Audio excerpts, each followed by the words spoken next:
भारत और पाकिस्तान के बीच करीब 2 साल बाद सिंधु जल समझौते को लेकर मंगलवार को फिर 2 दिवसीय बैठक शुरू हुई है। इसके लिए पाकिस्तान के टॉप डिप्लोमेट्स का एक प्रतिनिधिमंडल दिल्ली के दौरे पर पहुंचा है। दोनों देश इस समझौते के उल्लंघन को लेकर शुरू से ही आरोप प्रत्यारोप लगाते रहते हैं। मंगलवार को हुई बैठक में पाकिस्तान ने चिनाब नदी पर भारत के बनाए जा रहे जल विद्युत परियोजना पर आपत्ति जाहिर की है। वहीं भारत ने इन आरोपों को खारिज करते हुए पाकिस्तान पर उल्टा आरोप लगाया है। आपको बता दें कि सिंधु नदी जल बंटवारा आज से करीब 60 साल पहले 19 सितंबर 1960 को भारत और पाकिस्तान के बीच वर्ल्ड बैंक ने मध्यस्थता से करवाया था। इस समझौते को दुनिया में अक्सर शांतिपूर्ण सह अस्तित्व की संभावनाओं के उदाहरण के तौर पर पेश किया जाता है। हालांकि ये बात भी किसी से छिपी नहीं है कि सिंधु जल समझौते को लेकर भारत और पाकिस्तान के संबंध कई बार खराब भी हुए हैं। 1947 में आज़ादी मिलने के बाद से ही दोनों देशों में पानी को लेकर विवाद शुरू हो गया। दरअसल सिंधु जल प्रणाली, जिसमें सिंधु, झेलम, चिनाब, रावी, व्यास और सतलुज नदियां शामिल हैं, ये भारत और पाकिस्तान दोनों देशों में बहती हैं।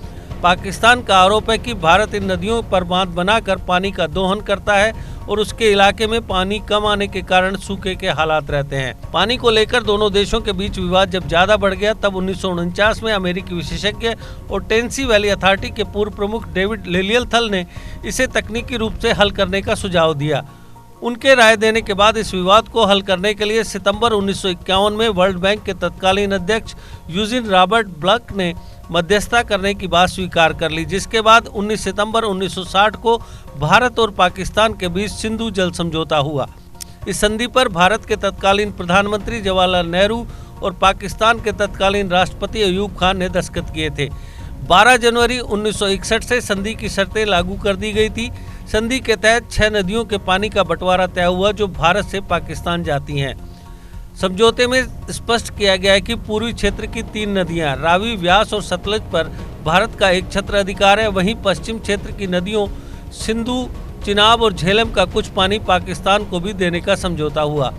भारत के पास इन नदियों के पानी से भी खेती, नौवहन और घरेलू इस्तेमाल का अधिकार है।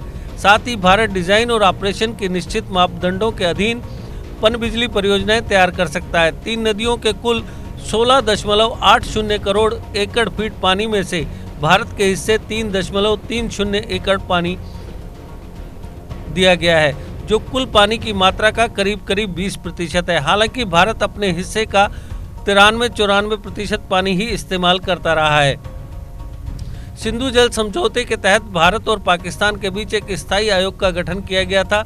सिंधु आयोग के दोनों तरफ के आयुक्त इस समझौते पर अपनी अपनी सरकारों का प्रतिनिधित्व करते हैं। समझौते के तहत दोनों आयुक्तों को साल में एक बार मीटिंग करनी होती है, एक साल भारत में तो दूसरे साल पाकिस्तान में। मार्च महीने में सिंधु आयोग के आयुक्तों की मीटिंग होनी थी, लेकिन कोरोना संकट के कारण भारत ने इसे टालने का प्रस्ताव रखा। समझौते के तहत हर साल 31 मार्च को दोनों आयुक्तों की मीटिंग होती है। पाकिस्तान को भारत के 330 मेगावाट के किशनगंगा पनबिजली परियोजना और 850 मेगावाट के रेटले जल विद्युत परियोजना पर आपत्ति है, जबकि भारत का कहना है कि हम वर्ल्ड बैंक के नियमों के मुताबिक जम्मू कश्मीर के विकास के लिए इन परियोजनाओं को संचालित कर रहे हैं।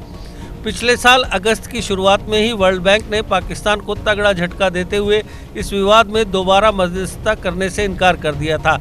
वर्ल्ड बैंक ने पाकिस्तान को 2 टूक लहजे में कहा था कि दोनों देशों को किसी तटस्थ विशेषज्ञ या न्यायालय मध्यस्थता की नियुक्ति पर विचार करना चाहिए। इस विवाद में हम कुछ नहीं कर सकते हैं। पाकिस्तान ने वर्ल्ड बैंक से भारत की 2 जल विद्युत परियोजनाओं को लेकर कोर्ट ऑफ आर्बिट्रेशन CEO की नियुक्ति के लिए अनुरोध किया था। GK अपडेट रहे हमारे साथ। अगर आप ये वीडियो YouTube पर देख रहे हैं तो हमारे YouTube चैनल को सब्सक्राइब करें और बेल आइकन को क्लिक करें। अगर आप ये वीडियो Facebook पर देख रहे हैं तो हमारा Facebook पेज लाइक जरूर करें।